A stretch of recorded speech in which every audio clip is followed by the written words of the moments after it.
Hello students, कैसे हैं आप। उम्मीद है कि आप सभी मस्त होंगे।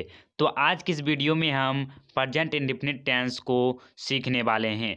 प्रेजेंट इंडेफिनिट टेंस के बारे में आप जानते होंगे कि प्रेजेंट इंडेफिनिट टेंस का इस्तेमाल हम तभी करते हैं जब हिंदी वाक्य के क्रिया के अंत में ता है, ती है, ते हैं इत्यादि लगा रहता है तो आप उसका अनुवाद प्रेजेंट इंडेफिनिट टेंस में करते हैं। इसका इस्तेमाल करना सही है, लेकिन कुछ ऐसे स्थिति आएंगे, टर्म्स आएंगे जिसमें आपको अगर इसका इस्तेमाल करके बनाते हैं तो वो गलत हो जाएगा, क्योंकि आपको हम बताएंगे कि गा गे भी लगा रहेगा और यह आपको प्रेजेंट इंडेफिनिट टेंस में बनाना होगा।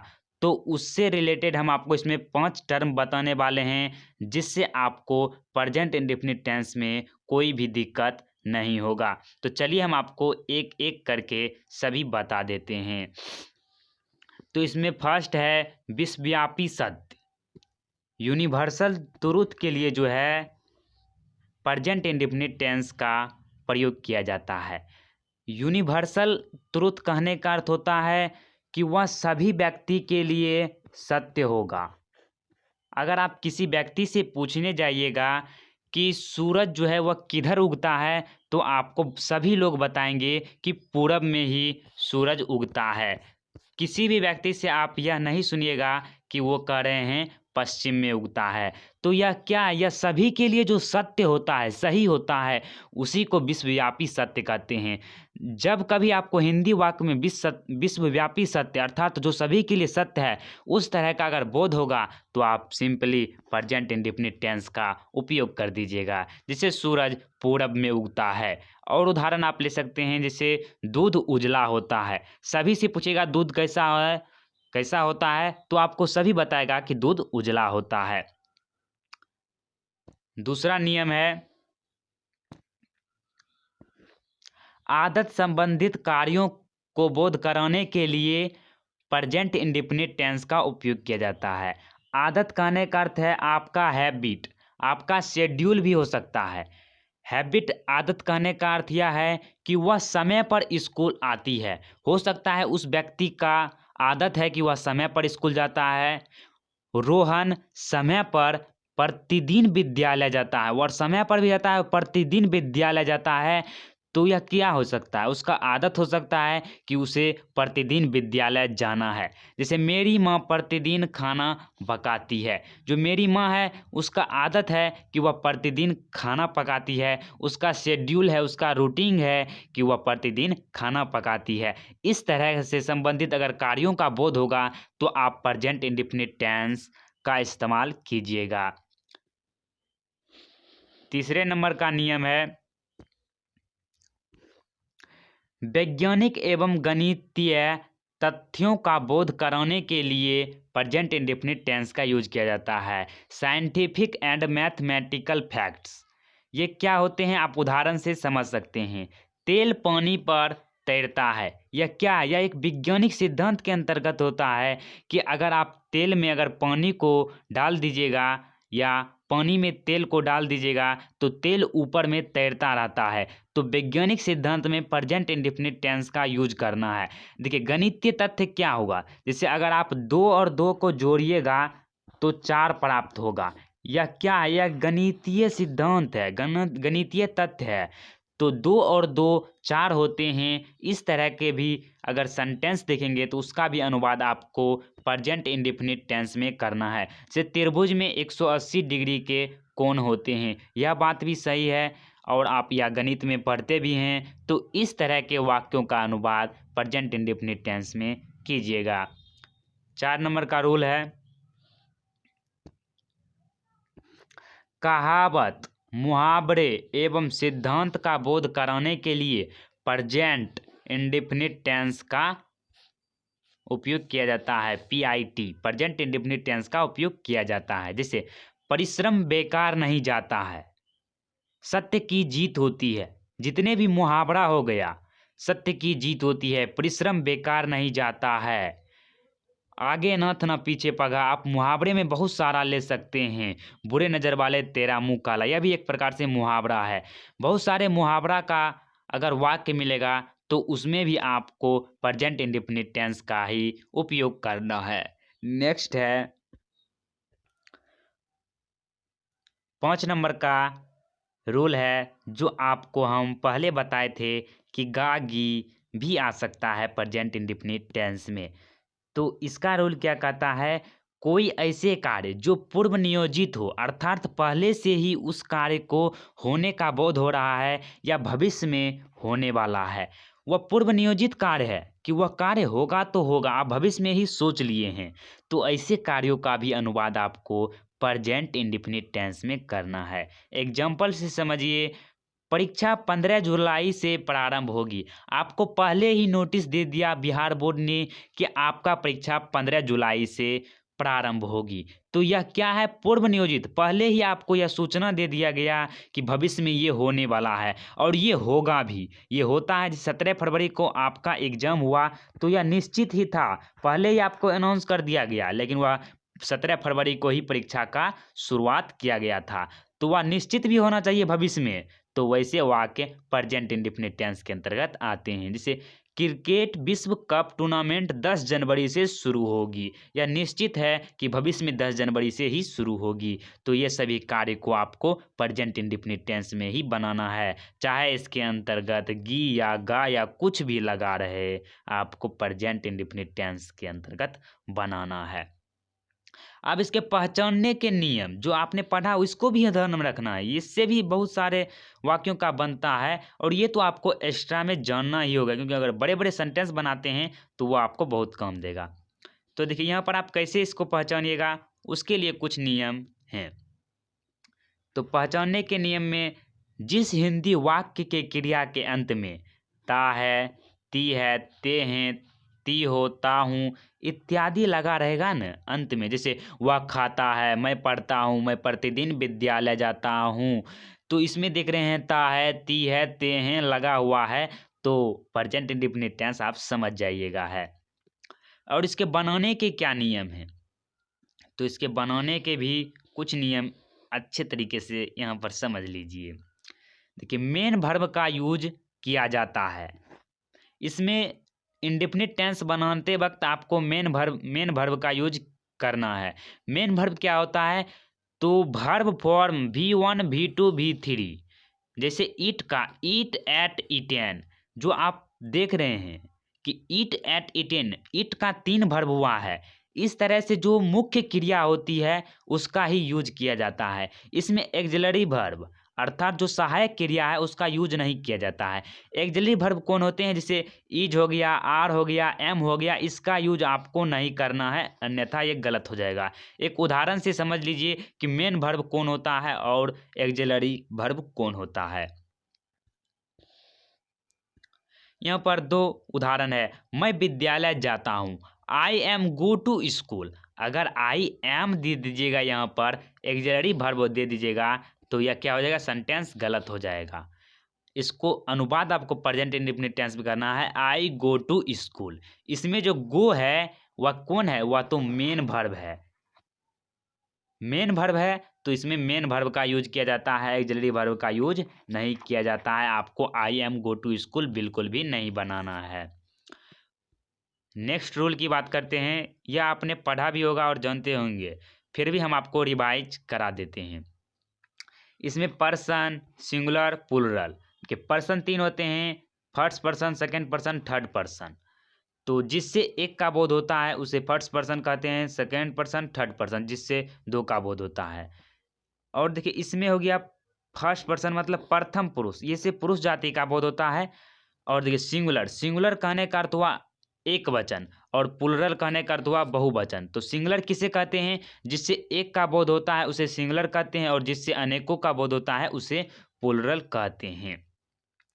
तो इसमें फर्स्ट पर्सन सिंगुलर में जो है आई होता है और प्लूरल में वी होता है, और सेकेंड पर्सन सिंगुलर में यू होगा और इसमें भी यू होगा। और ही, she, it, Rajiv, Rekha, pledge, आखिर इसमें जो किसी का आप नाम ले सकते हैं, ही, सी, इट आएगा, आ सकता है, और जो प्लूरल में उसमें दे, द गर्ल्स, द बॉयज आ सकता है। तो इसमें हमको बताने का मकसद यह है कि वर्ब का यूज किस में क्या होगा, तो सिंगुलर और प्लूरल में चाहे फर्स्ट पर्सन या सेकंड पर्सन हो, आपको इसमें वर्ब वन का यूज करना है। सिर्फ आपको थर्ड पर्सन सिर्फ सिंगुलर नंबर में V5 का यूज करना है, अर्थात अगर आप इसमें पले दे रहे हैं तो उसके अंत में S या ES जोड़कर आप V5 बनाते हैं। तो इस तरह से आप इसको बनाइएगा कि थर्ड पर्सन सिंगुलर नंबर में हमेशा V5 का यूज किया जाता है, जिसे में he she it name. Next rule है,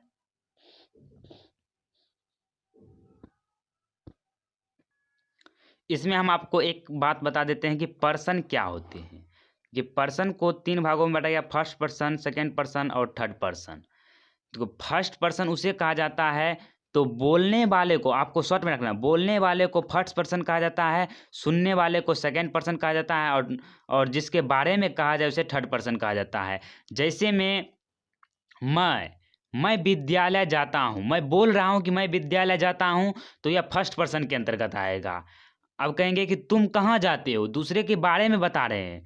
जो हम बोल रहे हैं अगर हमें कोई सुन रहा है तो वह सेकंड पर्सन हो जाएगा। अगर हम दूसरे के बारे में बोल रहे हैं, फलाना के बारे में बोल रहे हैं, तो वह जो है थर्ड पर्सन हो जाएगा। जैसे वह बहुत बदमाश है, वह क्या है, कोई व्यक्ति हो सकता है, उसके बारे में हम बोल रहे हैं तो वह थर्ड पर्सन के अंतर्गत हो जाएंगे। नेक्स्ट है, आपका बहुत देर से इंतजार था कि रूल नियम कब बताएंगे। तो चलिए अब रूल नियम भी जान लेते हैं।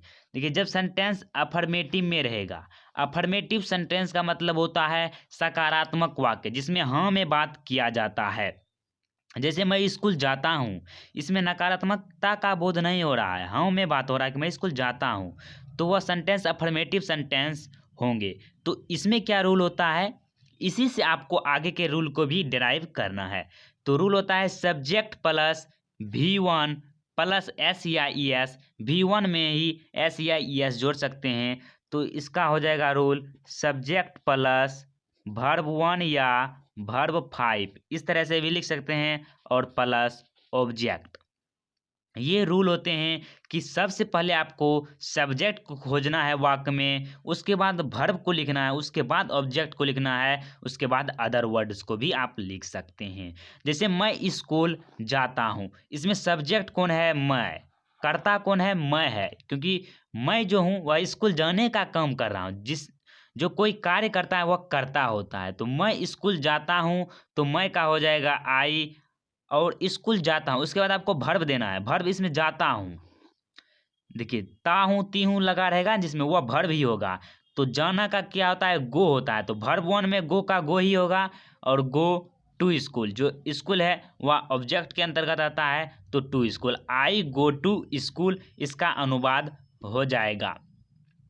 यहाँ पर आप देख सकते हैं कि जो है गो मेन वर्ब का यूज किया गया है। मैं स्कूल जाता हूँ, आई गो टू स्कूल। नेक्स्ट है माँ कपड़ा साफ करती है, तो इसका अनुवाद क्या बनाइएगा इंग्लिश में, मदर क्लीन्स द रूम, माँ कमरा साफ करती है। इस दोनों सेंटेंस में आपको एक बातों का पता चला होगा कि मैं जो है वो फर्स्ट पर्सन सिंगुलर नंबर था, इसीलिए उसमें वर्ब 1 का यूज हुआ। जो माँ है वह थर्ड पर्सन सिंगुलर नंबर है, जिस कारण से वर्ब में S या ES जोड़ दिया गया है, क्लीन्स में S जोड़ दिया गया है, क्योंकि माँ कौन सा पर्सन है, थर्ड पर्सन है। तो माँ मदर क्लीन्स द रूम, माँ कमरा साफ करती है। तो जब भी आपको थर्ड पर्सन दिखाई देगा, आपको वर्ब 1 में S या ES जोड़ देना है। सिर्फ थर्ड पर्सन में आपको ध्यान रखना है, ये बात आप नोट कर लीजिए। आप लोग अंग्रेजी बोलते हो, यू स्पीक इंग्लिश, आप लोग जो है वह सब्जेक्ट के अंतर्गत आते हैं, और बोलना वर्ब होता है, तो बोलना का स्पीक होता है, और अंग्रेजी इंग्लिश होता है। बिल्कुल आपको नीचे लेवल से बता रहे हैं ताकि आपको सभी समझ में आए। उसके बाद महत्वपूर्ण का ये मज़ेदार एग्जाम्पल ले लिए हैं, मोदी जी प्रतिदिन व्यायाम करते हैं। मोदी जी जो है प्रतिदिन व्यायाम करते हैं, इसे इंग्लिश में बनाओ। तो मोदी जी सब्जेक्ट हो जाएंगे, तो मोदी जी एक्सरसाइजेस, व्यायाम का होता है एक्सरसाइजेस, और मोदी जी जो है वह थर्ड पर्सन सिंगुलर नंबर में है, इसीलिए एक्सरसाइज में जो है ना एस जुड़ गया है। मोदी जी एक्सरसाइज डेली, मोदी जी प्रतिदिन व्यायाम करते हैं। उसके बाद है मेरे पिताजी उपन्यास पढ़ते हैं। इसमें हम आपको कुछ ही उदाहरण लिए हैं, आप चाहे तो इंग्लिश ट्रांसलेशन खरीद लीजिए और उसमें से आप बनाइएगा, आपको 100% सभी बनेंगे। मेरे पिताजी उपन्यास पढ़ते हैं। My father reads A novel, novel कहता है उपन्यास। तो यहाँ पर देखिए माई फादर जो है वह सब्जेक्ट है, उसके बाद क्या आएगा तो वर्ब आएगा, आपको ध्यान रखना है वर्ब आएगा। तो वर्ब क्या है पढ़ना, पढ़ना का होता है रीड, तो थर्ड पर्सन होने का कारण इसमें एस लग गया है, रीड्स ए नोवेल। तो इस तरह से आप इसका अनुवाद बना दीजिएगा। तो चलिए अब आपको हम निगेटिव वाला भी बता देते हैं।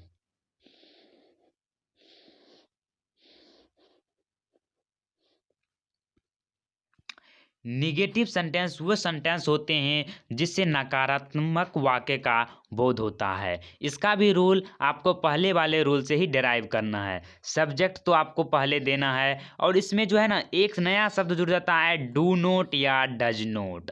देखिए नहीं है तो नोट लगेगा ही, आपको आगे उसके आगे डू या डज लगाना है। डू कब लगेगा तो फर्स्ट पर्सन में लगेगा, सेकेंड में लगेगा, और चाहे वह सिंगुलर हो या प्लूरल। आपको हमेशा वो सब याद नहीं रखना, आपको रखना याद कि थर्ड पर्सन सिंगुलर नंबर में हमेशा डज नोट लगेगा। उसके बाद तो वर्ब 1 वर्ब 5 और ऑब्जेक्ट लगेगा। बीच में जो है वर्ब से पहले जो आपको डू नोट या डज नोट लगा देना है। 2 पॉइंट यहाँ पर हम आपके लिए लिखे हैं, I we you they plural noun plus do not plus verb 1 या वर्ब 5 तो नहीं लगेगा इसमें, ऑब्जेक्ट। देखिए ये देखिए आई सब जो है ना ये first person second person singular and plural का ही है। हम आपको लिख दिए कि I we and you they and plural noun के साथ हमेशा डू नोट का यूज करेंगे आप।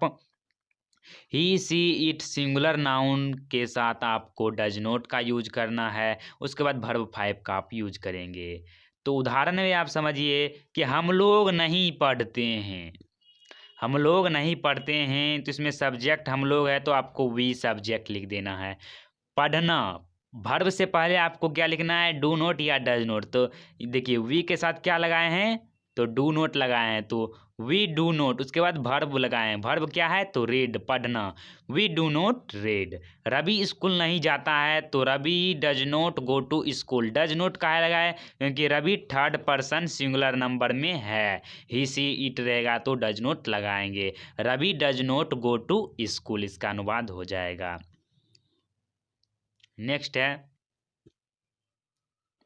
वह मुझे नहीं जानता है। वह कौन है थर्ड पर्सन, तो ही डज नोट नो मी। जानना का होता है नो और मी मुझे, ही डज नोट नो मुझे, वह मुझे नहीं जानता है। नेक्स्ट टॉपिक है, उसके बाद आता है इंट्रोगेटिव सेंटेंस। तो डू या डज से इंट्रोगेटिव सेंटेंस शुरू होता है। इंट्रोगेटिव सेंटेंस में वह क्या से शुरू होता है हिंदी वाक्य में, तो आप उसको इंट्रोगेटिव क्वेश्चन वाले सब सेंटेंस समझ सकते हैं। यदि इंट्रोगेटिव सेंटेंस अगर अफर्मेटिव में होगा, देखिए एक निगेटिव में होता है एक अफर्मेटिव में होता है। जब अफर्मेटिव में होगा तो डू या डज को पहले लेना है, उसके बाद सब्जेक्ट प्लस वर्ब 1, इस तरह से आपको उसके बाद ऑब्जेक्ट भी लगाना है। डू या does plus subject plus V1 इसका रूल होता है, ये आपको लगा देना है। अगर निगेटिव में होगा तो आपको कुछ नहीं करना है, सब्जेक्ट के बाद नोट लगा देना है। डू या डज को पहले लगाना है, इंट्रोगेटिव में डू या डज को पहले ही लगाया जाता है। डू या does plus subject plus note plus verb 1, verb के पहले हम आपको बताए हैं नोट का प्रयोग आपको करना है। डू या does plus subject plus note plus verb 1 या इसका रूल हो जाता है निगेटिव के लिए। चलिए उदाहरण देख लेते हैं। क्या तुम स्कूल जाते हो, क्या से शुरू हुआ इंट्रोगेटिव सेंटेंस, तो तुम जो है वह फर्स्ट सेकेंड पर्सन के अंतर्गत है तो इसमें डू ही लगेगा। तो do you go to school. जैसे क्या कुत्ते रात में नहीं भौंकते हैं, do not dogs bark at night. जो डू से शुरू हो गया उसके बाद वर्ब से पहले do not dogs bark at night. उसके बाद है, क्या तुम उसे जानते हो, do you know him, do you know him. जब क्या शुरू होगा तो पहले आपको डू दे देना है, उसके बाद सब्जेक्ट देना है। तो यू हो गया सब्जेक्ट, उसके बाद जानना का होता है वर्ब नो, उसे का him, do you know him. क्या पप्पू खेलता है, तो पप्पू क्या है, थर्ड पर्सन है तो डज लगाना है। डज पप्पू प्ले, क्या पप्पू खेलता है। देखिए यहाँ पर इंट्रोगेटिव सेंटेंस से जो है महत्वपूर्ण WH क्वेश्चन होता है। इंट्रोगेटिव सेंटेंस में आप हाँ या ना में उत्तर दे देते हैं, लेकिन इसमें जो है आप हाँ या ना में उत्तर नहीं दे सकते हैं। WH क्वेश्चन कहने का अर्थ है कि यह WH से शुरू होगा, WH वर्ड से शुरू होगा। तो इसका रूल क्या है, पहले आपको WH वर्ड को लिख देना है। WH वर्ड में आपको what, when, where, WHERE where, why, how, whom plus do या does plus subject plus verb one. देखिए WH क्वेश्चन को पहले देने के बाद आपको इंट्रोगेटिव का ही रूल लगा देना है, डू या does plus subject plus verb one. इस तरह से आपको इसका रूल बना लेना है। निगेटिव में आपको कुछ नहीं करना है, वर्ब से पहले आपको नोट दे देना है। ये आपको हम बात बताएं। WH वर्ड में कौन होगा, तो वाट, वेन ये सब होगा। उसके बाद आपको डू या डज लगा देना है, उसके बाद सब्जेक्ट लगा देना है। सब्जेक्ट के बाद आपको सीधा नोट लगाएगा, उसके बाद वर्ब वन लगा दीजिएगा, तो आपको यह निगेटिव वाला हो जाएगा। ये अफर्मेटिव का है और ये निगेटिव का रूल हो जाएगा। इसका मतलब क्या होता है वो थोड़ा सा हम आपको बता दिए यहाँ पर, ताकि आप अच्छे से समझ सके। तो वाट मतलब क्या होता है, वेन मतलब कब, वेयर मतलब कहाँ होता है, वाई मतलब कैसे, और हाउ मतलब, देखिए उल्टा हो गया यहाँ पर, हाउ मतलब कैसे होगा और वाई मतलब क्यों होगा, और हुम मतलब किसको। ये आपको याद रखना है। उसके बाद चलिए एग्जाम्पल देख लेते हैं। पहले आपको WH क्वेश्चन, उसके बाद क्या है डू या डज, उसके बाद सब्जेक्ट लगाना है। जैसे तुम क्या चाहते हो, बीच में क्या आ गया, ये हमेशा जो है WH क्वेश्चन में है, क्या, क्यों, कैसे, ये सब बीच में ही आएगा। सब तुम, जैसे तुम जो है कर्ता के बाद ही आएगा, लेकिन इंग्लिश में आपको पहले WH लिखना है। जैसे क्या का होता है वाट, उसके बाद डू या डज, तो डू लगेगा तुम के साथ, what do you want, what do you want, इसका हो जाएगा तुम क्या जानते हो, डू, उसके बाद सब्जेक्ट आया, उसके बाद वर्ब क्या है, चाहता, चाहता का होता है वांट, तो ये आपको वांट लगा देना है। फिर राहुल कहाँ रहता है, तो वेयर, कहाँ का होता है वेयर, पहले आपको वेयर लगाना है। WHERE वेयर, राहुल है थर्ड पर्सन तो does, where does Rahul live, Rahul कहाँ रहता है। नेक्स्ट है आप लोग समय पर क्यों नहीं आते हो, तो क्यों है WH क्वेश्चन, तो वाई पहले, उसके बाद डू नोट या डज नोट, क्योंकि नकारात्मक वाक्य है। वाई डू नोट या don't you come in time, आप लोग समय पर क्यों नहीं आते हैं। नेक्स्ट है क्या वे लोग समय में सुबह में नहीं टहलते हैं, तो इसको भी अनुवाद बनाने के लिए आपको इसमें देखिए इंट्रोगेटिव वाला सेंटेंस यहाँ पर ले लिए हैं, ताकि आपको रिवाइज हो सके, आप सीखे कि नहीं वो पता चल जाए। तो आपको डू देना है पहले, उसके बाद सब्जेक्ट देना है। तो do that, do they note walk in the morning, क्या वे लोग सुबह में नहीं टहलते हैं, इसका अनुवाद हो जाएगा। तो आज की इस वीडियो में बस इतना ही। अगली वीडियो में आपको कंटिन्यूस टेंस और परफेक्ट टेंस प्रेजेंट का ही बताने वाले हैं। तो मिलते हैं अगली वीडियो में, तब तक के लिए जय हिंद जय भारत।